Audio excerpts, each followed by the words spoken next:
Thank you so much for inviting me today here for the Francis William Thompson Critical Issues Conference. So I'm here to talk about education in the age of generative AI. This is who I am. This is my contact information. It's my website. Almost everything I do is publicly available on my website. A little bit about me, because I want to frame this in a slightly bigger context. So my undergraduate degree is in engineering.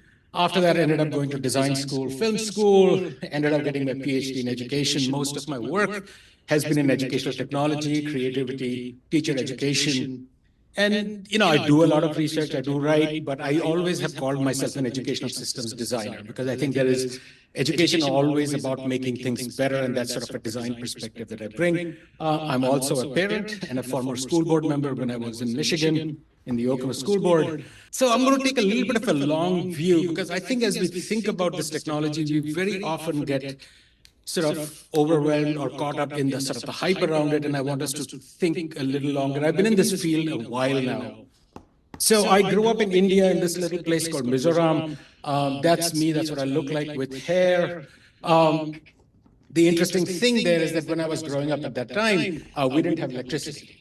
So every evening, we would light these lamps, these lanterns, and that's how cooking was done, everything was done. Your cycle of the day was determined by the rising and the setting of the sun. And so, this was a transformative technology. When we first got electricity, I remember running from room to room, switching on, seeing this magic and thinking, there is a future to this technology, right?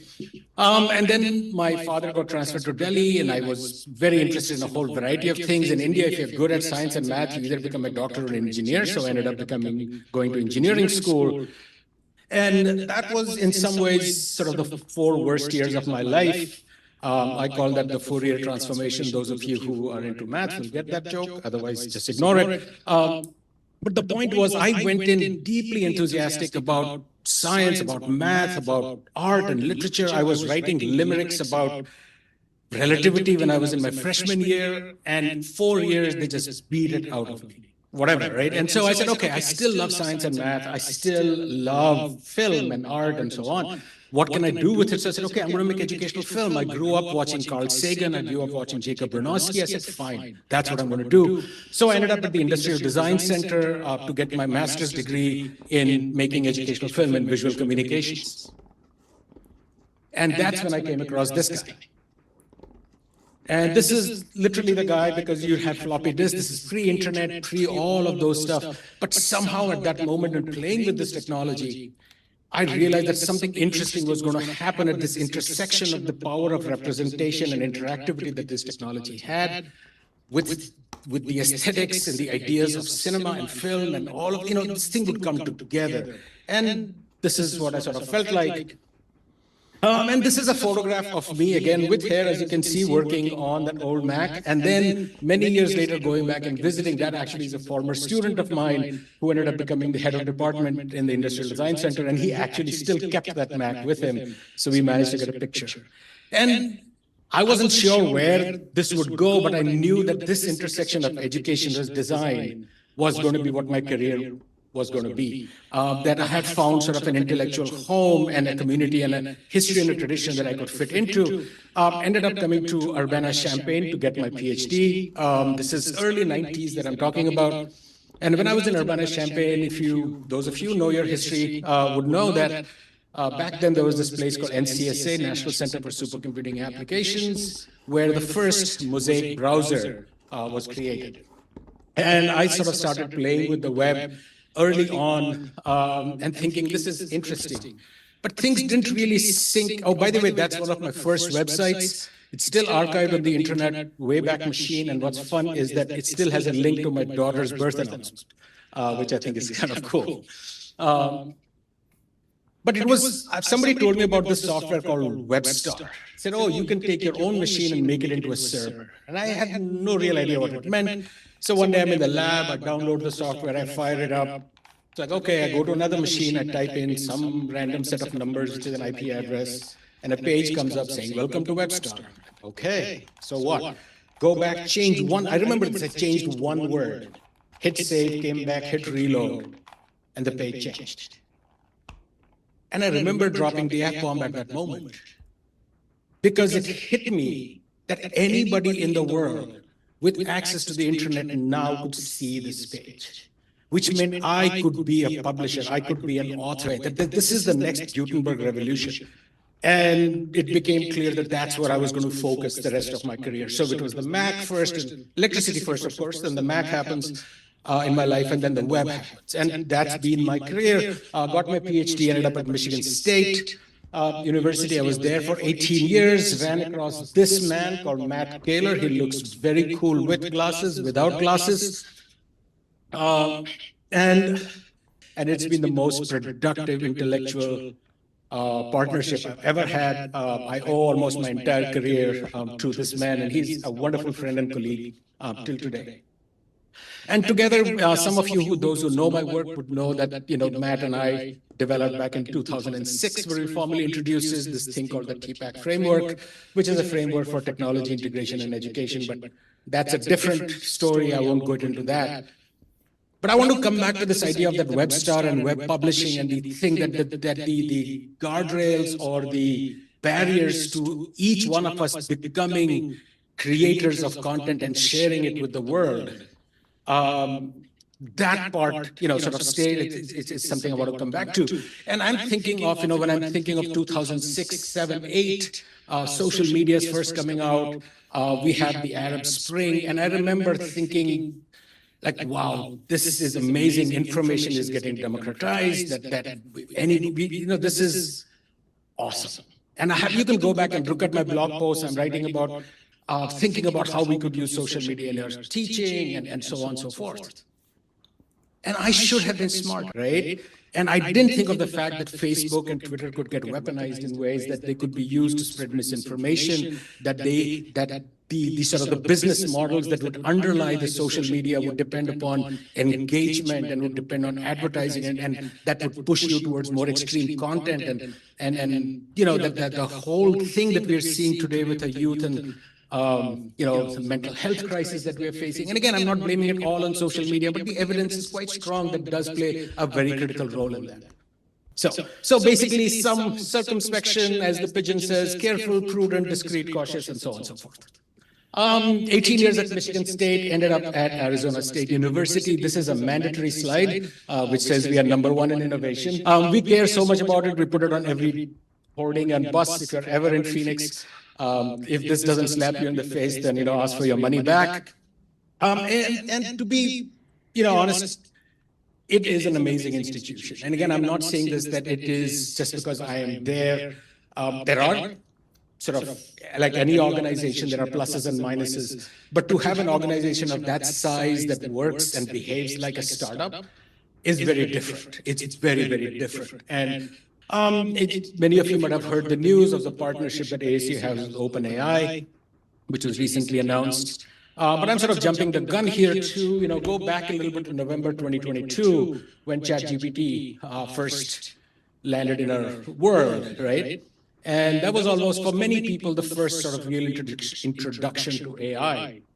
But AI has been with us for a long time. I mean, if you've used Alexa and Siri and Google Maps and Photos, Google Photos, so on and so forth, we have all used AI. But something happened. Why did this ChatGPT thing go sort of, when it released, got crazy? And of course, now you have a whole bunch of models out there in the world doing their own funky stuff, which we will come to at some point, I guess. ChatGPT comes out, and the discourse around education becomes like, oh my God, this is the end of education as we know it. The student essay is dead and gone. Which sort of bothered, that whole discussion sort of bothered me at one fundamental level, that if an AI can do the assignment that you're giving your students to do, or if your students are cheating, that's actually on you. When we worry about cheating, I want us to ask us this question: why are students cheating? Is that on them or is that on us? That's a very important question to ask. Of course, the fact that we are here gathered at this meeting means that the discourse around, this has changed somewhat. And I think that's a good thing, because it moves us away from the sort of punitive, ban it, stop it kind of a discourse to a more positive, like what can you do with it, what are the strengths, what are the weaknesses. I do a lot of work in the K-12 space, and that's where I think the most whiplash is being felt, where we did these interviews and focus groups with a whole bunch of superintendents, actually a whole bunch from Michigan as well. And the title of the article that we wrote was called, "Can we please slow it all down?" Because this thing is moving really fast. But I want to spend a little bit of time because I think a lot of the discourse around generative AI misses what it really is. So I want to talk a little bit about what is generative AI, understanding it, and how does it differ from other technologies. So my friend Sean Leahy asked generative AI, what does generative AI look like? And according to generative AI, it's a woman with funky stuff on their head. But actually what Gen AI looks like is this. It's banks and banks of servers which are churning among huge gobs of data. At some level, if you have to have a photograph of it, that's what it is. But as important to realize what Gen AI is not. And I think that was the biggest mistake that happened in the educational discourse right at the beginning. That's why we were worried about plagiarism. That's why we were worried about, that it is not a search engine. It is not a truth machine. It is not an oracle. It's only when we recognize that and start thinking about what it is, then we can really take advantage of it. So what is it? First of all, by definition, it is generative, which means anytime you ask it a question, it's going to come up with a different answer ab initio. It's going to make it up from scratch, just like I have never said exactly these set of words in my life before, because I'm going to end this sentence with the word bingo. Never said that before. ChatGPT is that way. It is generative. And some people have called it, it's a stochastic parrot, which is that it's predicting the next word based on probabilities. I have a sort of a quibble about that. I think it's a little more sophisticated than that. I think it is forming broader abstractions, and I'll talk a little bit about that as well. Second, it's multimodal. So I have a video on my website, which is entirely generated by AI. The words were created by AI. The voice was trained on 11 labs, and the video was made by some other thing. And there's me giving a lecture. Interesting point, 11 labs changed my accent, made me sound vaguely British, which somebody said makes me sound more credible. However, it also undermines my voice, my identity, things that we need to be thinking about. And finally, Gen AI is dialogic, it's conversation. Again, that's a very important thing to think about for certain implications that will have, that I'll come to later. And it has been an amazing tool for creativity. If you just go on my website, I can't go through example after example of the kinds of things that I have been able to do with it. Having conversations between two dead philosophers, writing poetry in mathematics, about math, about a proof in mathematics, and I asked it to insert an error in the proof. This is what's really, I said, I want you to write a proof inverse of Euclid's proof of the infinity of primes, but I want you to include an error in the proof. And it's amazing, it included an error, which certain math websites make. I have links to those, which means now think about, so this is where I say that it is more than a mere stochastic parrot. Because A, it has to understand what poetry is, what rhymes are, blah, blah, blah. It has to understand the proof. I'm always, imagine air quotes anytime I say understand, right? It has to understand that mathematical proof. It has to now understand the kinds of mistakes that humans make when they make that proof, and has to mush all that together. I don't know any human who can do it in 30 seconds. And it can do it over and over again and regenerate it, right?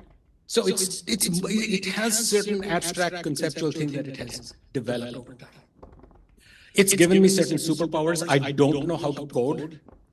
I have not coded in, I don't know, decades, 30 years maybe. I have working Python code on this very laptop that I wrote about on my blog, and some random person emailed me and said, can I have that? Because it's to clean up Zoom transcripts. Zoom transcripts come with those dates and the break timing codes, and they break it all up, and it's junky, and grad students spend hours of their life cleaning it up. I have an app here which you just drag it, poof, it's clean. Now I'm a software developer. I never thought I could be a software developer. I don't know how to code in Python. I don't know anything about it. So there's a whole bunch of things that, it has allowed me to do. It has allowed me to make a simulation of a gas law, where if I press the up arrow, it raises the temperature and it computes the pressure based on the number of times these dots are colliding against the wall and how fast they're colliding. And I wrote on my blog post, this simulation could be created by a middle schooler because it was written in English. Increasingly, it can see and hear, so AI. Here are two examples. The first one is I took 3 of these images from a news story. I uploaded it to ChatGPT and I said, write me a story based on these 3 images. These were 3 graphs about migration and which countries spend the most on supporting refugees. It wrote an incredibly coherent story based on just 3 graphs. Think about what it needed to do. It had to interpret the graphs, connect between them. That's pretty darn sophisticated. The last one is even better. That's a picture I took when I was a grad student in Urbana-Champaign. It's a picture taken off the ground below a tree. Can anybody guess what is that a picture of? Go ahead, Brandon, you can say. It's a solar eclipse. So what happens is during the solar eclipse, the gaps between the leaves act as little pinhole cameras. So below you, you get hundreds of tiny little eclipses. Upload the picture and I say, what is it? The entire transcript is on my website. First time it said something else and I said, look at the shape. I didn't say anything more. And it said, oh, you are right. This is a solar phenomenon. Most probably this was an eclipse. I said, I was a grad student in Urbana-Champaign in the 90s. When was this picture taken? May 10th, 1994. What time? Between 11 and 1. Think about that. All right, so this is all the awesome stuff this thing can do. And that's where my daughter says, like, I'm super excited by it. Like, I do something with it and I'll come back and like, I can't believe I did X today. Never thought it was within my capability to do that. But Gen AI is weird. You know, so I wrote this blog post early on that ChatGPT-3 is a bullshit artist. And I used bullshit in a technical academic sense in terms of the essay written by Harry Frankfurt called On Bullshit, which is that it doesn't exist in the continuum of truth and lie. You know, in his book, in this little monograph he wrote, he actually passed away just a few months back, last year, that there are statements which are not related to truth and falsehood, they just exist in their own verbiage. And that's what these large language models are, because you have to understand, as humans, we use our senses to experience the world, make these connections in our brain, create external representations, whether those are poems or books or novels or movies or sketches and diagrams and scientific theories or what have you, and they feed back into this loop. But if you think about where these large language models exist, they are trained completely just on external representations created by us. So there is no connection to the real world. So ChatGPT cannot be a truth engine because it doesn't know what truth means. I think that's really, really important to understand. And now once it's creating these abstractions, a sense of what a poem is, a sense of what a proof is, realize what happens when you create an abstraction. Details fall away, which means these large language models have to hallucinate. So I keep getting amazed every time I read in the news, oh, Gemini did this, and this software did, like LLM did this funky thing. It has to do it. What we are trying to do is build guardrails, but the core of the technology is that. And by continuously thinking of it as a truth engine, we are actually missing what it is really powerful at doing, which is it is a possibility engine. It allows us to see possibilities and potentials, right? And so here are some examples. So for instance, I asked it to write profiles about learning styles, which the research says there are no such things as learning styles. And guess what? It created them very nicely and also cited web pages which said that there are no such things as learning styles. This is my dog. The first picture is of him in our backyard, but as you can see, he's extremely adventurous. And the last picture, the row in the bottom, is the most interesting because that's him in our backyard. Same picture, but completely fictional backyard. Generated literally within minutes. And so what does that mean in a world where truth and misinformation and all of fake news, all of those things are really, really critical? I think those are things we need to be thinking about.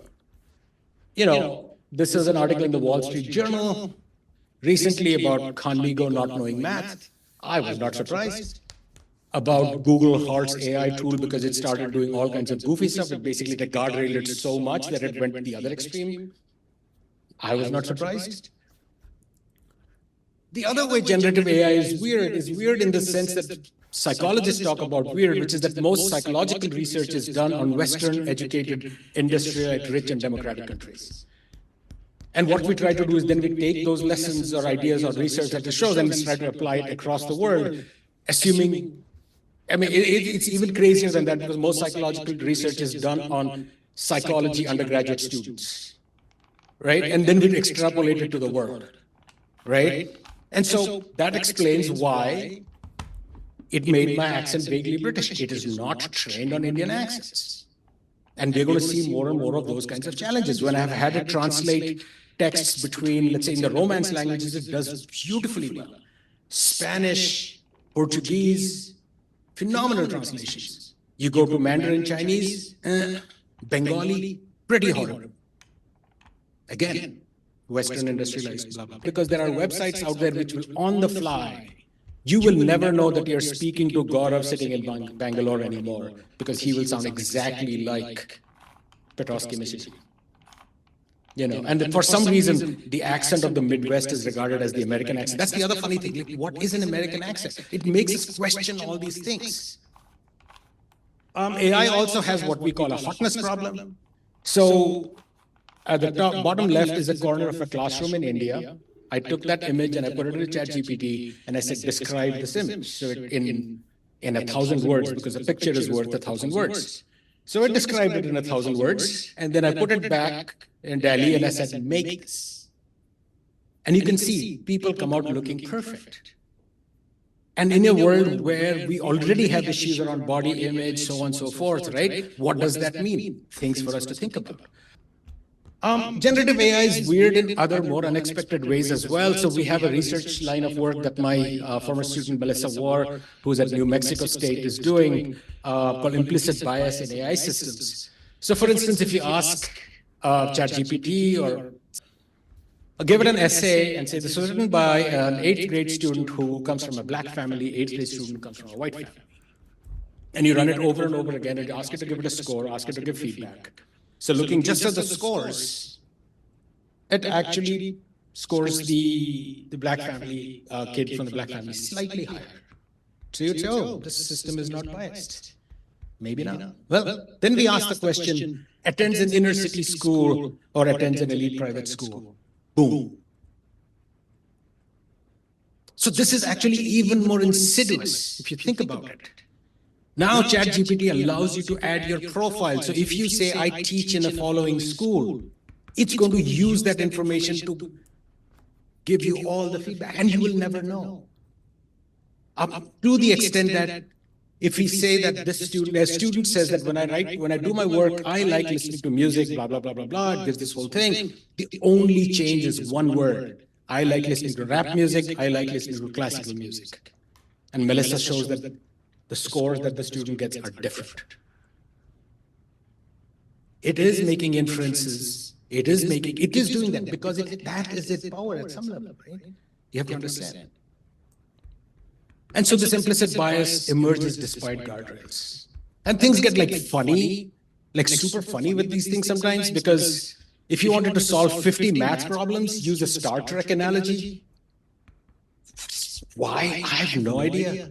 But if you want to solve 100, then you better use a political thriller.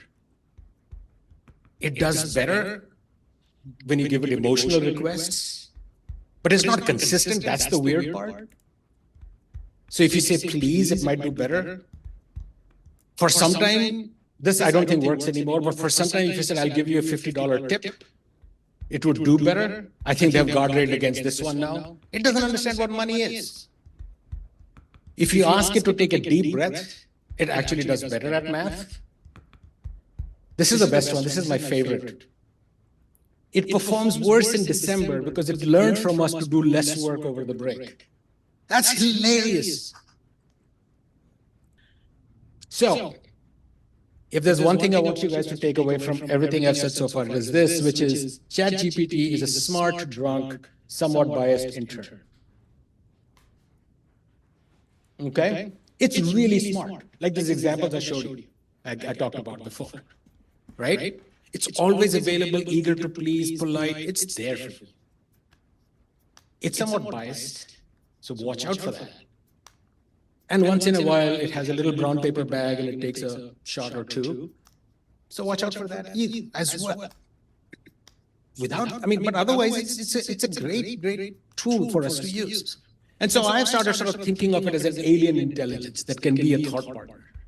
And one of the things that the rhetoric around Gen AI and education that's bothered me is this incredible focus on efficiency, right?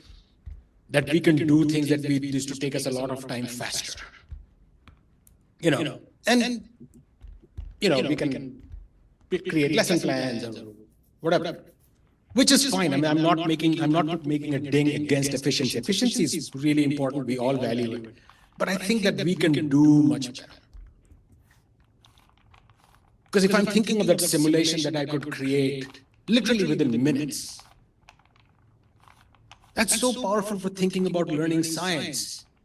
And we are still thinking about how do we make our existing processes more efficient, but our existing processes are not necessarily the best ones that we have. And so how do we empower teachers and educators? So I think a conference like this, that's what it really is about, is empowering faculty members and K-12 teachers and leaders and superintendents and so on to start thinking of themselves as designers rather than users, thinking of it as a possibility engine or something. There's so many possibilities. Look at the one on the right. This one is amazing. I've actually had these conversations with ChatGPT where it plays a student who has a scientific misconception. I am a better teacher after having 2 or 3 of these conversations, honestly. So those are the kinds of things that we need to have a willingness to experiment and play. And ask yourself, like, what is one impossible thing that you can do with this thing that you never thought you could do before? Every time I work with these tools, I come back thinking that I'm constrained by my lack of imagination. Seriously. And so ways to reimagine education in ways not possible before. I think that's something that we can really, really think about with these technologies. So that's the happy me. All right? So now the flip to the other side, take the long view. I heard this a lot today here. So this slide is brand new. I made this earlier this afternoon, which is, it is just a tool. Because the assumption is that tools are neutral. And this, we need to add it to our toolkit, otherwise we will get left behind, or you will get left behind. And I want to question this thing of it is just a tool. Because tools are not neutral. They are objects that we think with and they change how we think. I don't have time to really go into the depth. I've written quite a bit about it on my website recently because I've been thinking a lot about this. That how media and cognition are connected to each other. So I was thinking about this afternoon. Lot of discussion around plagiarism, ownership of ideas, copyright. That is a consequence of print. In an oral culture, who came up with the original idea, how it got modified, who knows? If you think about books before print, when monks were copying it, errors would happen. And that error gets replicated. Who made the error? Who knows? Again, I'm not saying intellectual property is not important. I'm not saying that plagiarism is right. What I am saying is that these are deeply connected to the technologies of knowledge construction, sharing, and so on. Right? So to say that this is a mere tool is to miss something fundamental. And so Yuval Harari says that language is the stuff almost all human culture is made of. What does it mean when we now have, for the first time in the entire evolution, cultural evolution of the human species, a technology that talks to us? That is transformative in some way. I cannot predict what it is, but it behooves us to ask these questions. So there's a recent study that came out which showed that people just believed what ChatGPT was telling them, and sometimes more so than what humans did. And we can say, oh, these people were gullible. No, that's us.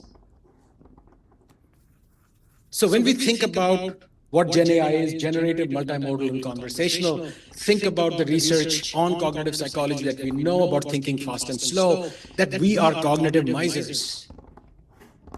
We will take the least effort jump to a conclusion. It's really hard to be critical of the information coming at us all the time. It's a lot of effort. And so one of the things that I've been arguing is that whether we like it or not, we will start treating these bots as if they are a psychological real other. And on the top right, that is code from ELIZA, which was one of the first early AI programs written by Weizenbaum. So the ELIZA effect was how people would make psychological attributes to that really, really dumb interface. On the right bottom are pictures of things that I take which look like faces. There's a reason we see faces everywhere, because our brains are coded to emphasize expression. And, we are social beings. And now we have a creature in the world who's going to be talking to us in multimodal ways, in generative ways, non-repetitive ways. What does that mean? I want us to think about that. So one of the analogies I make is that evolution, hasn't prepared us for AI. Just as beavers, they start building dams when they hear the sound of running water. And how did we find out? Because some mythologists took a tape recorder with water, running water sound, and played it. And these beavers came and started putting, logs on it. Evolution had not designed for an ethologist. Similarly, our social brains, we have a Stone Age brain which is living in the Gen AI world. I think that's incredibly important for us to think about. As we think long term, I'm trying to put myself in 2008 looking at 2024, right? I don't want to make the same mistakes that I made in 2008 about social media 30 years from now, 20 years, assuming I'm alive, 20 years, 15 years from now, let's say, and say, dang, I should have thought of this. To recognize that no technology works in a vacuum. It enters a world that is already racked by a history of racism, sexism, xenophobia, and all working within economic systems that value profit over humanistic needs and values. I think we have to recognize that. As educators, we are preparing people for that future. I don't want to sound dystopian. No, not at all. It's going to be the world as we know it, just slightly different. But we need to be thinking about this. Asking questions like what happens when the price of creating absolutely authentic fake content drops to zero. That I could spend literally $1, 45 minutes of my life and create a fake lecture by me. It cost me $1. We know what happened when the cost of sending emails dropped to zero, messages dropped to zero. There's a whole industry now protecting us from spam and Nigerian princes and what have you. Right? More than, I think, 4 billion people go to the polls this year. What does that mean? One of the big things in social media has been the rise of influencers. Now, if you're an influencer, what is the biggest constraint you have? The biggest constraint you have is that you cannot form one-on-one relationships with your 1.3 million followers. An AI influencer has no problem maintaining one-on-one relationships with 1.1 million followers. What does that mean for our young people?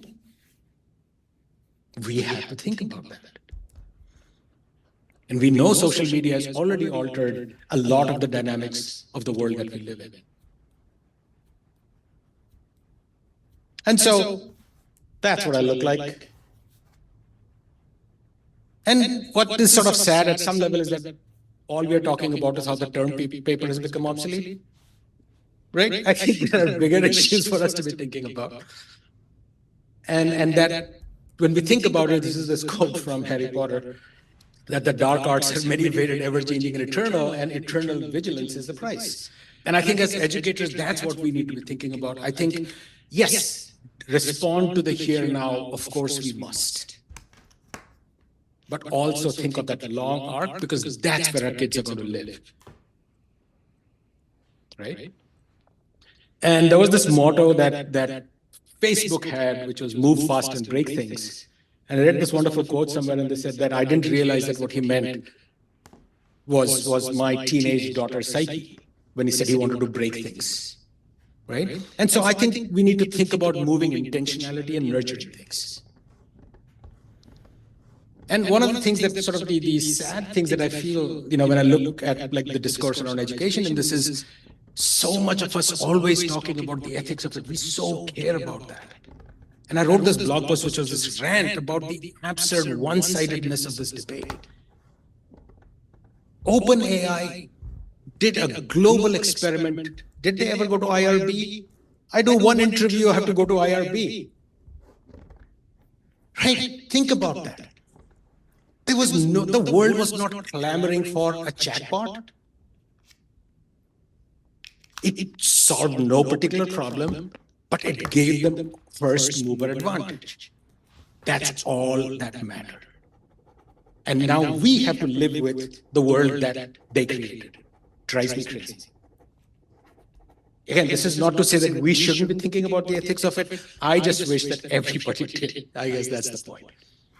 And one of the things that people ask, I hear this a lot today, like, oh, if teachers don't catch up with this, they're going to fall behind. That rhetoric drives me nuts. Because you know what, as educators, I was actually wanted to include these pictures and I didn't get a chance to do so. The Farmer Education Building in ASU has this beautiful atrium. It's open at the top and the sun comes in. It's just this glorious space. And recently we have had 4 massive metal doors with auto lock put on 4 sides, just destroying that space. But I get it, why we did it. Because we are worried that somebody with a gun is going to go around on campus. And so as educators, we responded to it. The internet came along, Wikipedia came along, calculators came along. As educators, we have always done the right thing because we are driven by a set of core values that drives us. So I don't worry about our response to it. I think more about how the world is going to change in response to it and how we need to be ready for that. So in closing, I think it's super interesting that I've not lived a very long life, but I've actually seen quite a bit of change in those almost 60 years on this planet. And I think we will continue to live in this sort of volatile, uncertain, complex, and ambiguous world. I feel confident that when I talk to educators that we will leave it better than we found it, because that's something we have always done. And I hope that through this talk, I gave a sense of both sort of the immediate, but also the long-term things we need to be thinking about. Because that will be here before we even know it. Thank you very much.